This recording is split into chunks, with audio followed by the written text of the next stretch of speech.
I'll be right back. So.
Let me go ahead and update the people and let them know what's going on. Peace and blessings. It's 6 o'clock right now. I had a weird start today. I had an appointment and my appointment took forever. Forever. But I won't delay too much.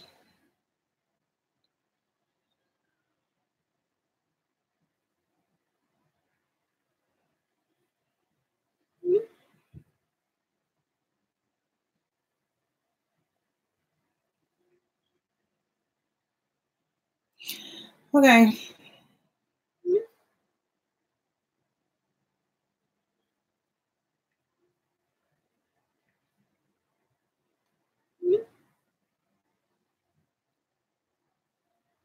Okay. Just had to gather my notes. I look sweaty. Let me grab a towel because I am like right underneath the sun. And it's tearing me up slightly. So I wanted to make sure you guys couldn't see me. But let me grab that.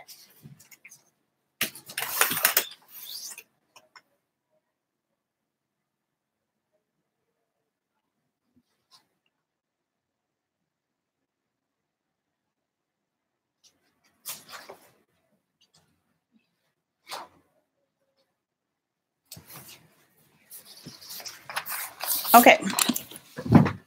All right. Peace and blessings. And so it's not too much of the sweat. It's just the glare from the sun. The reason why I am like very excited about presenting this living with diabetes or this diabetes issue is because it's very serious in the community of African descendants, Mediterranean people of Southeast Asia, Indians, pretty much a lot of people who pretty much produce melanin. And the reason why I am pretty serious about it is because I have an issue with sugar. And I've been back and forth to the doctor asking them, hey, how are my sugar levels? Am I okay with my sugar levels? Because I know that I just knew I ate a lot of sugar. I knew I had a serious candy issue ever since I was a little girl. I used to eat big bags of Skittles all the time. And the funny part about it was that I never had cavities either. So I'm going to get this. I never had cavities. So, which was pretty interesting because it still carried a long ways with me along the road. And what I did fall into the category of getting symptoms like yeast infection when I was pregnant. I used to always get like yeast infections. And I knew that was a high indication that, hey, you know, your sugar levels are spiked. And one of the things that women get when they are pregnant is gestational diabetes. And I was very concerned about that. So since they kept saying, no, you don't have diabetes, your sugar levels are fine, I knew something wasn't right. It still didn't feel right to me because I knew when I ate sugar just a little, my stomach started hurting. And I ignored and I paid attention to it, but I still ignored it. But I still was on my same track of eating candies and stuff like that, sweet stuff. It didn't matter what it was. So then afterwards, my pregnancy went away and I still was on a track of eating sweet stuff. And it didn't matter what it was. It could have been ice cream, sugar, candies. It could have been something that I've made, brownies, cakes, some kind of sweet dessert. It didn't matter. Tea, you know, I would douse sugar in it, honey, whatever it was. So I thought I was getting better at it by switching the choice of sugar by saying, well, let me go from white sugar to a brown sugar. And I thought I was doing something. I said, instead of me using white sugar, I use honey. Instead of me using white sugar, I'll use agave. Instead of me using white sugar, I'll use a brown sugar cane. But truth be told, it was still the same thing. And so after a while, I started getting symptoms with my eyes about a year ago. And I thought it had something to do with the chemtrails. I was like, these people are always doing something.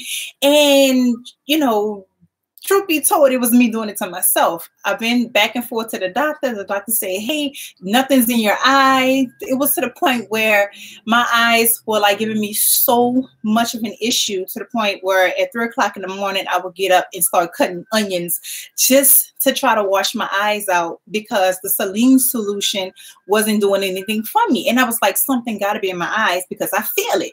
Something's in my eyes. And so, after a while, I went to the doctor and I said, hey, you know, my eyes need to be checked out. What's going on with my eyes? And so they say nothing's in your eye. All right.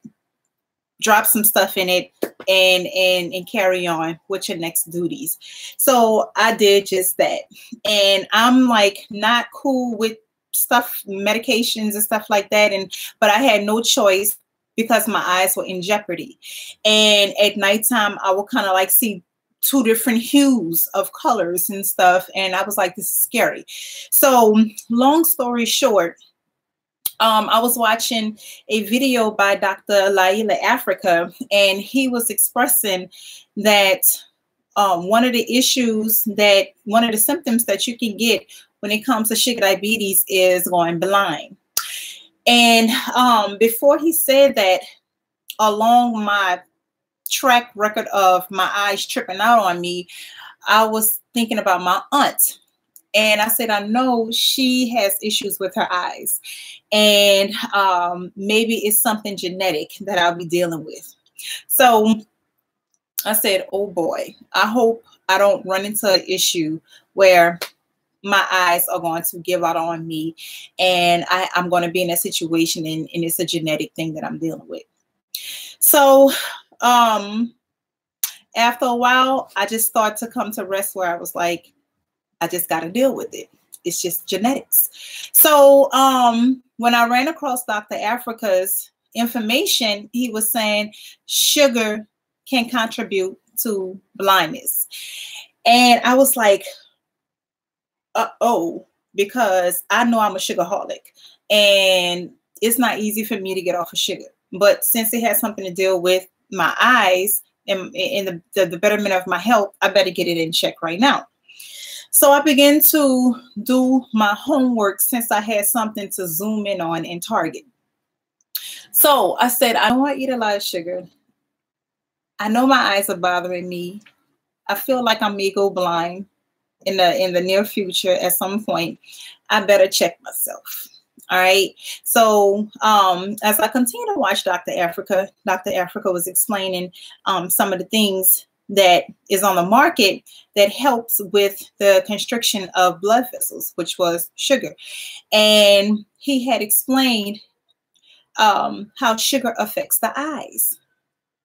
So that is what started my journey on understanding if I was dealing with sugar diabetes or not, because when I went to the doctor, every time I went, the doctor said, no, your blood levels are fine. No, your blood levels are fine. And it was puzzling to me. So my significant other suffers as well with certain back issues, and he always says it feel like my kidneys are giving me issues, and also his eyes would turn red every once in a while. You can see the inflammation. And so when I started correlating everything together, I was like, oh snap, this is like the missing piece to the puzzle on why we having the issues that we have. And so I started digging in a little more. So so that's my story. Now, where am I going with this? Why am I doing this? I'm doing this because as I went into understanding that I may be flirting with sugar diabetes, and no matter what the doctor said, they wasn't telling me the right numbers. They weren't telling me, yes, you're borderline, nothing to that effect. And so, first of all, what is sugar diabetes? All right. Sugar diabetes is a disease that affects the pancreas, and it can cause your pancreas to not produce the insulin. And then when it doesn't produce the insulin, or when it does produce the insulin, your body does not recognize it when it is produced. And that's when you go into a different type of diabetes. It can be diabetes stage 1 or diabetes 2.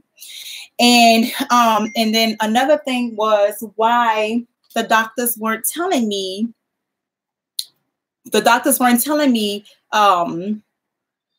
why my numbers weren't tight. Like, why is it not showing up? So as I continue to do my investigation on sugar diabetes, one thing that he did, Dr. Africa did strike and pretty much provoke curiosity, was that Black people and white people numbers are not the same. And he didn't elaborate on it too much. But it took me to say, hey, what do he mean by that? What does he mean? You know, what is he saying? So I began to go in deeper, and I said, well, let me see exactly what he's talking about.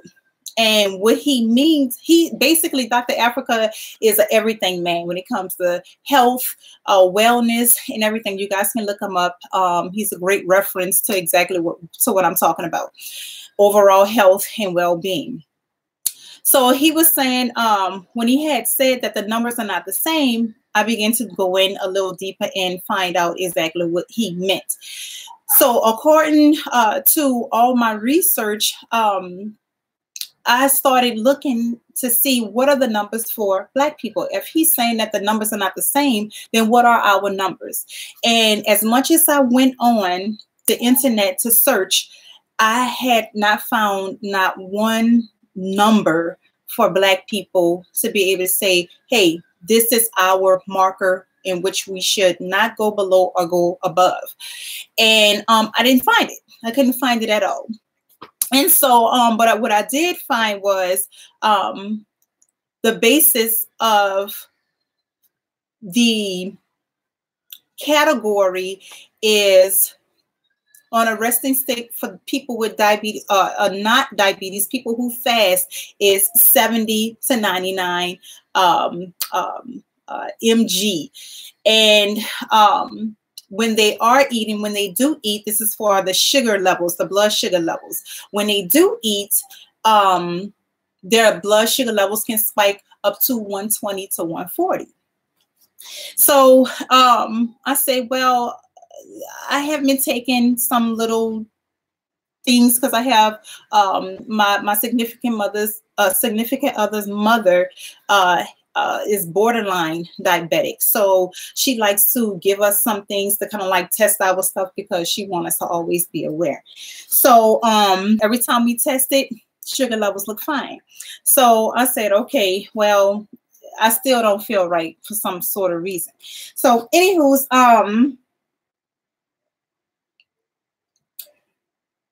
how we get affected, how we're affected by it is due to the fact that our melanin produces our melanin is excreted by a type of protein, not sort of a protein, but it's called melanocyte. And it is responsible for making pigmentation to the skin. And the way sugar attacks and attack in the body of people is by attaching itself to a red blood cell. And a red blood cell is made up by proteins. So due to the fact that Black people or people of color have more melanin than people that are not of color, our numbers can't possibly be the same. And since our numbers are not possibly the same, for some strange reason, our numbers are not the standard because our protein count or our red blood cell count is much higher. And truth be told, there should be a bracket for whites and non-whites to be able to understand how to keep people in a healthy state when they're dealing with sugar diabetes. But in this instance, it's not. So they base our numbers according to a median standard, which is non-whites numbers. And the typical numbers are 100 to 120, which is a safe zone. And that's basically rounded for everybody. It's everybody's A1C marker, right?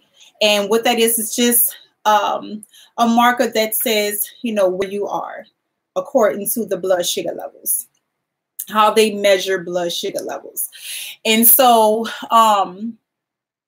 since they aren't calculating people of color, our numbers and our risk factor is much higher versus the people who are not of color. So when I kept going to the doctor, it was no wonder why they kept saying your numbers are fine.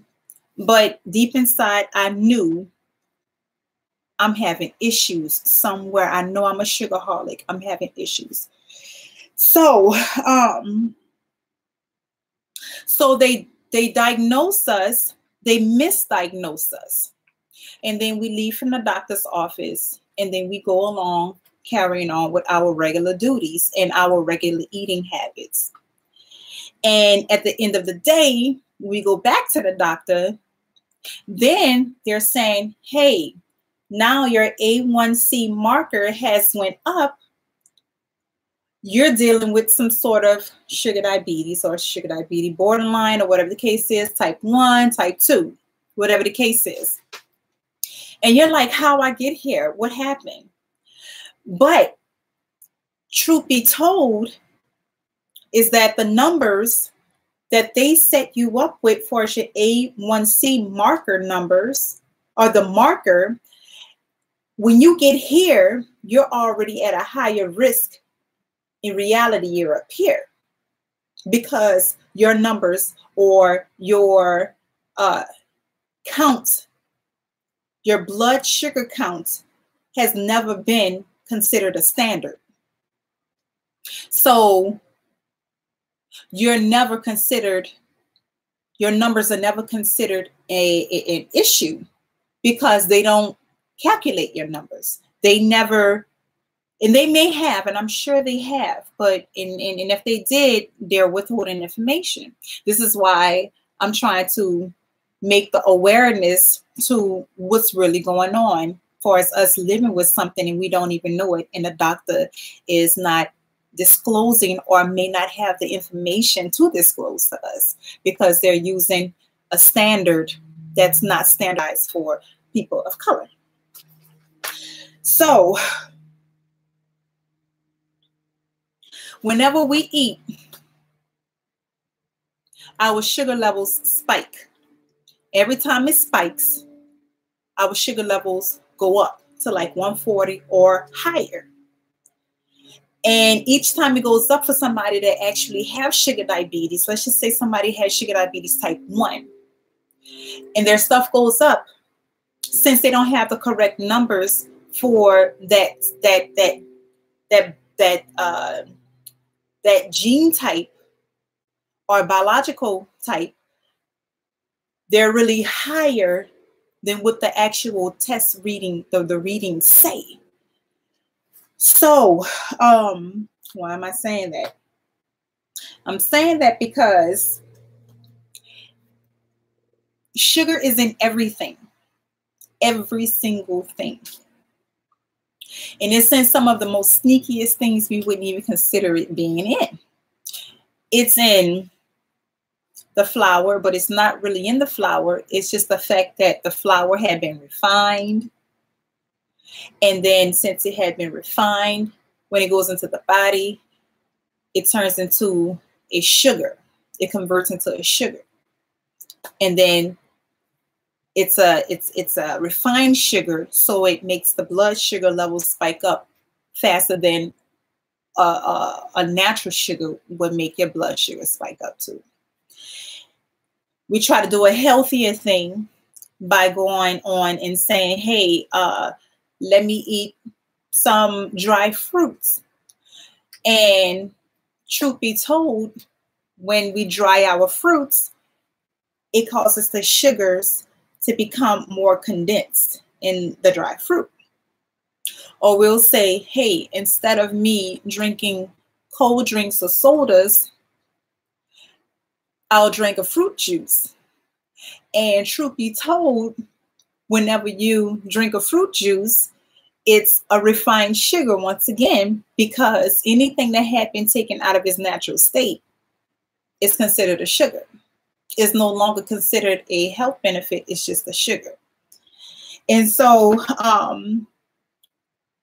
every time when we eat something or dry something out or eat something that is not in its natural state, such as like a salad, you can't dry out a salad. If you dry out a salad, then it won't be edible because it will be displeasing to the eyes. It'll be displeasing to the taste. And it's not, you know, you don't want it anymore unless it's a spinach or something like that and you're cooking it on purpose.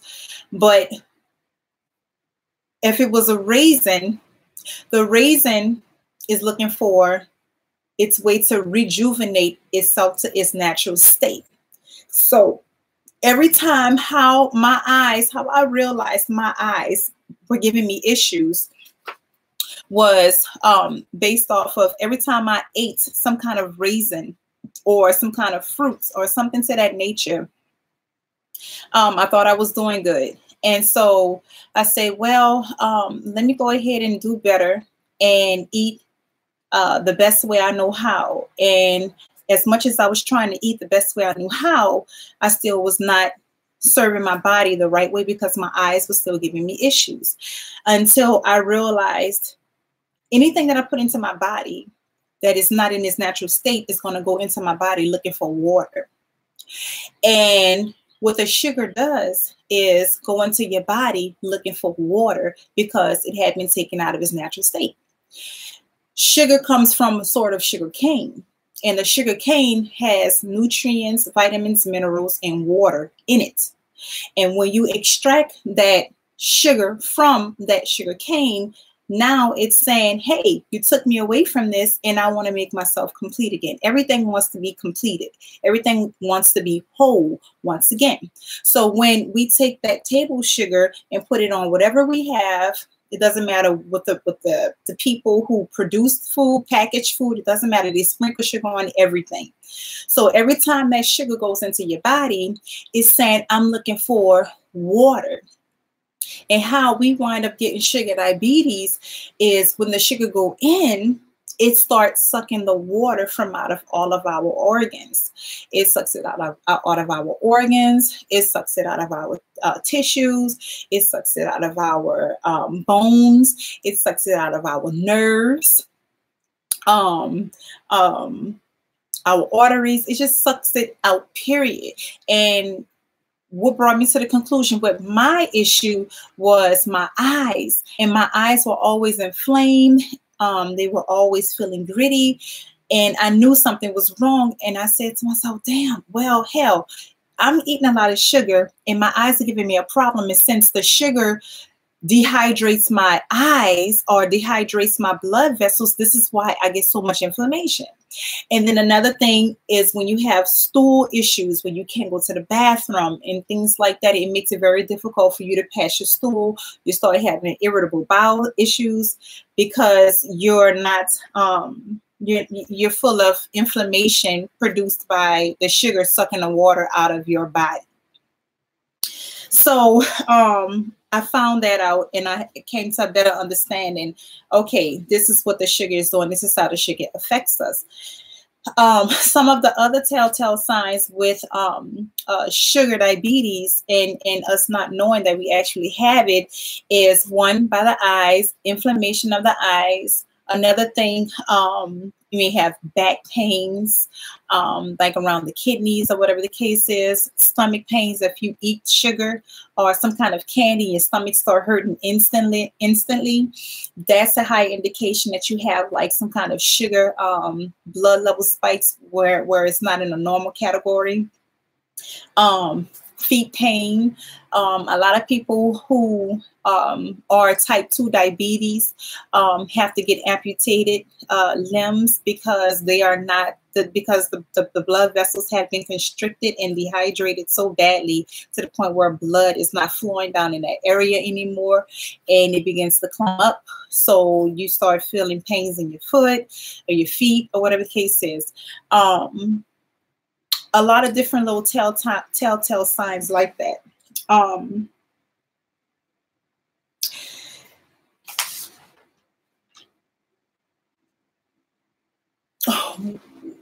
Ways to identify how to pull away from eating foods with sugar is going to be very difficult to do, because when you look at your package, everything has sugar in it. It doesn't matter if it's 1 gram, 2 grams, 3 grams. It really doesn't matter, because if you eat a lot of packaged foods, they're going to always have sugar in it.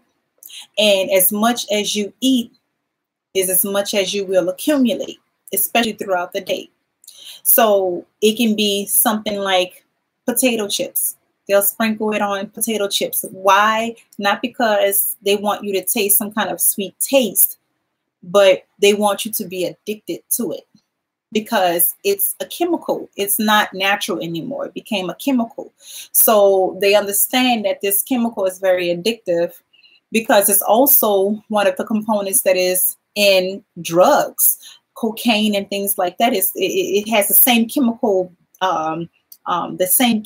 influence as cocaine or coke or things like that. And it's pretty much no difference. The difference is not really there at all.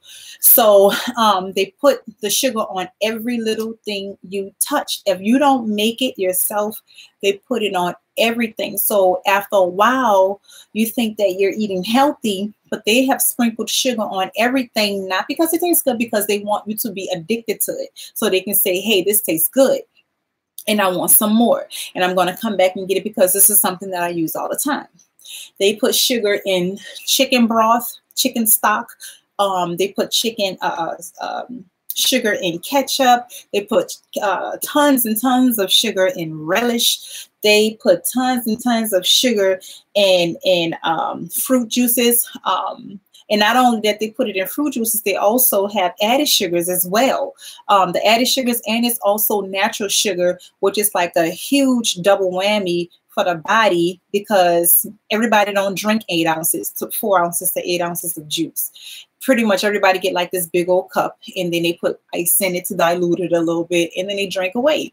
And you're way beyond what your body is supposed to have when it comes to sugar intake in one day. You're like 5 times beyond what you're supposed to really have.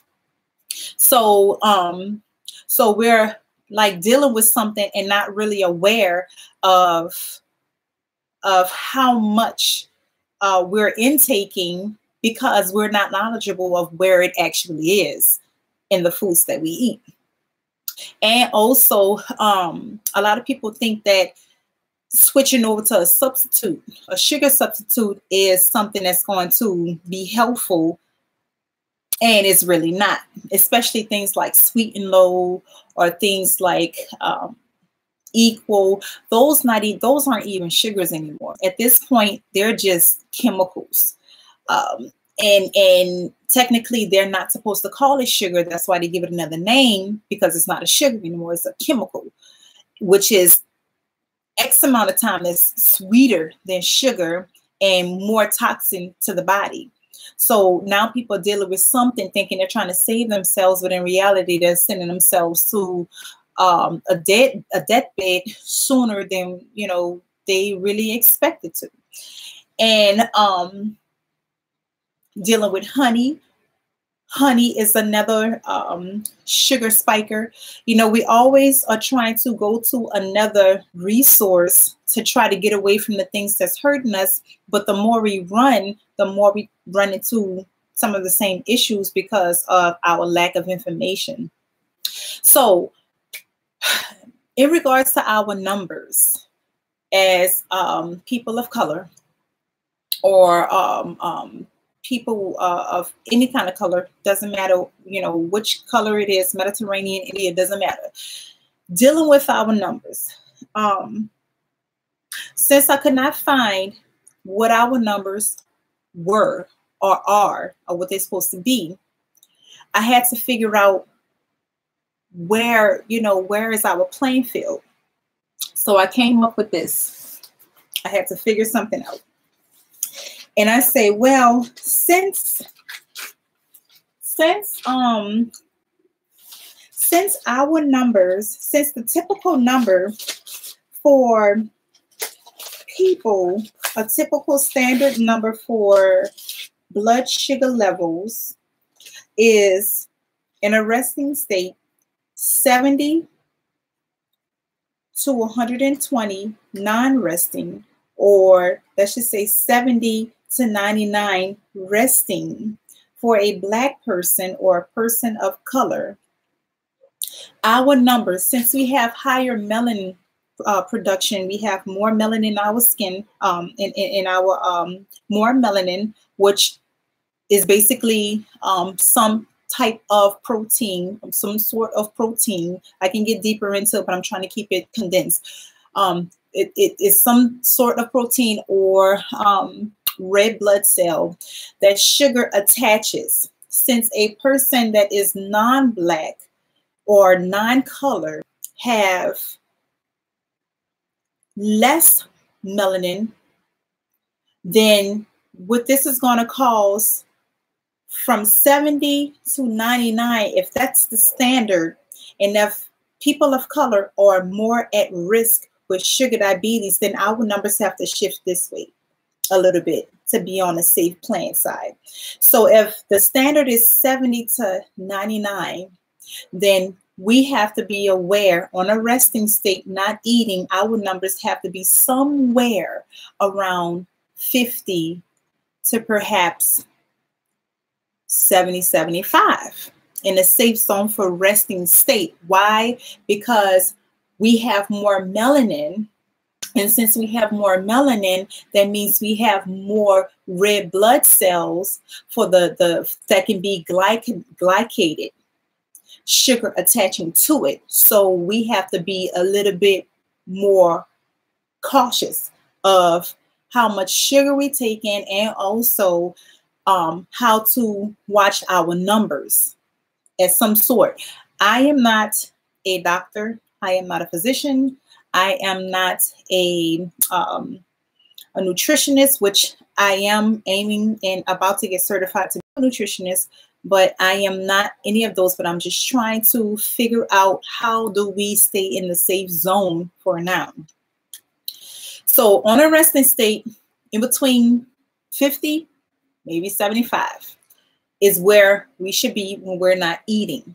When we do eat, the typical standard numbers are, for everybody that they have a standard number, is from 120, or shall I say 100 to 140. That's the typical standard for everybody. So if this is the typical standard for everybody, knowing that people of color, since people of color has more melanin, then this would cause our numbers to go this way again, because we're at higher risk of sugar diabetes.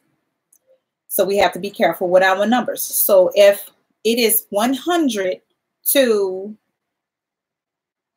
140, then that means we need to be cautious by keeping our numbers shifted this way in between 10 and 20 points, which would be 80 to 120 to stay safe. If we're going past, I would even say, just to stay safe, 110, 110. Staying safe, because remember, people of color are at a higher risk, and the numbers have been floating around. In 2012, they have calculated that the numbers for blacks versus whites having issues with sugar diabetes and deaths. For a white person, the numbers were at 7%, and for a black person, the numbers were at 12%, almost double the numbers on cases with sugar diabetes in the United States. And it is also the same around the world, not the same numbers, but the same difference, with almost half. So what am I trying to say? When you go to the doctor, you have to be careful going to the doctor whenever they're telling you, hey, your numbers.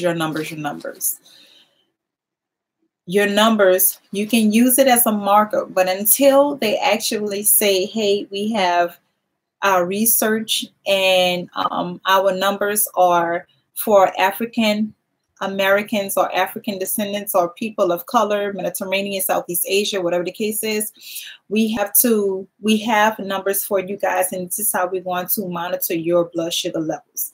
Until they tell you they have those actual numbers, you have to monitor your numbers yourself. You have to go ahead, take your blood sugar test. If you're taking some kind of insulin or whatever the case is, or dealing with some type of blood sugar issues, you have to look at those numbers and shift them a little bit to the left, so you can stay out of the blood sugar elevated numbers. Can you break away from sugar diabetes naturally? Yes, you can. There are a number of things that you can do to break away from sugar diabetes. And some of those things are, first, tweaking the way you eat, which is dealing with anything that's white, that is not natural. Stay away from it because it's been refined and it's going to turn into either saturated fats or either convert into sugar. That's milk. Milk is high in saturated fats. Dried foods such as raisins, dried fruits, those things are going to go into your body saying, I'm looking for water, and it's going to dehydrate you and suck all of the water out of your system. And that's how you deal with a lot of inflammation in the body. Cornstarch, sodas, white breads, white flour, cake mix. I said whole milks. Pancakes, syrup, brown sugars, any kind of sugars that's packaged. It's no good. If it's not a stevia or anything to that nature, then yeah, you're going to have some issues with sugar spike, blood level sugar spikes. Because even when you take it, a stevia that's been packaged in a bottle, remember, they're taking that plant and sucking the sugars out of it once again and processing it and condensing it and turning it into a sugar once again. And you're falling right back into the same category. So be careful with your stevias. If you don't have the natural plant, you can go and buy a natural plant from like a plant store or flower store, something like that, like a plant store, where they sell plants that you can plant yourself, and it's very potent. You can take that stevia leaf and mash it up and put it in whichever water you're going to put it in, but don't cook it because you're going to turn it into a chemical once again. But you want to take it and leave it in whatever it is, and it would infuse whatever you're drinking or whatever you're eating with a sweet taste. It's a different taste, but at least it's the sweet stuff that you're looking for.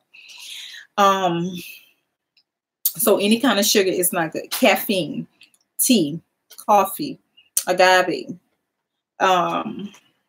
marshmallows, jellies, preservatives, relish, ketchup, chips. They have sugar on everything, everything, everything. If you are not paying attention to the labels, then you're not going to pay attention to how much sugar is going into your body. Potatoes, white potatoes. The best potatoes to go for are like purple potatoes. Yams are good, sweet potatoes. The yellow yams. Any color potato is better than the white potato because it will turn into a sugar as well.